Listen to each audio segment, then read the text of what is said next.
बिजू बाबू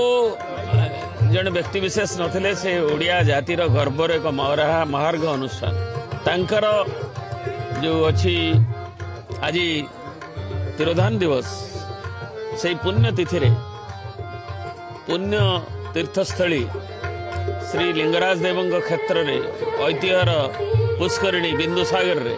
तिलतर्पण दि जाए प्रति श्रद्धांजलि दि जाए भजनर मूर्छना भितर एकाम्र एवं आदिवासी माने एवं आमर जननेता माने समस्ते एकाकार होती से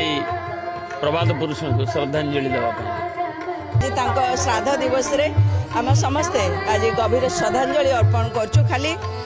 विजु जनता दल नुहे ओडिशा को जी भल पाउथबो निजको ओडिया बोली गर्व करथबो समस्ते तांको नै कि गर्व करंती आउ तांको अमर आत्मा प्रति समस्ते आज सम्मान सहकारे श्रद्धांजलि अर्पण करछंती। प्रभात पुरुष ओडिशार अन्यतम बरपुत्र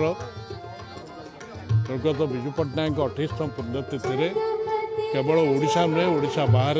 विदेश प्रति अशेष अशेष श्रद्धांजलि आम ज्ञापन करूँ समस्ते कर ओडिशा को विकास मार्ग आगे नबार योगदान ओडिशार स्वाधीनता संग्राम रे तांकर योगदान एवं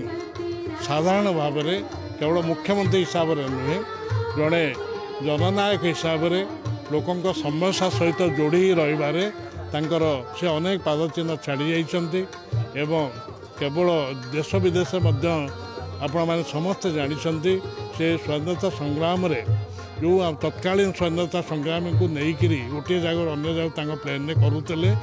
बीजेडी ब्रिटिश सरकार समस्त आक्रोशमूलक पदक्षेप सदे केते स्वाधीनता चाहूले देश स्वाधीन कर प्रमाण करे परवर्ती काल ओडिशा को शिल्पायन क्षेत्र में आगे नापी योगदान था एवं यही बरपुत्र आज दिन में पुण्यतिथि आम श्रद्धांजलि जनाऊँ एवं आशा रखुचु तांकर जो पादचिन्ह से छाड़ी देइछन्ति सबु क्षेत्र में यूनेस्को कलिंग अवार्ड आपण समस्ते जानते विज्ञान को जनप्रिय करियारे एवं पारादीप रे कलिंग बालीजात्रा जो करिकिरी जाओ कहती इतिहास पुनरावृत्ति करते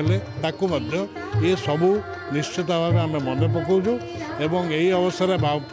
ठाकुर पाखे करुचु ये निवेदन करुचु जे जोटी भी था आशीष ओडिशावासी ऊपर रहू।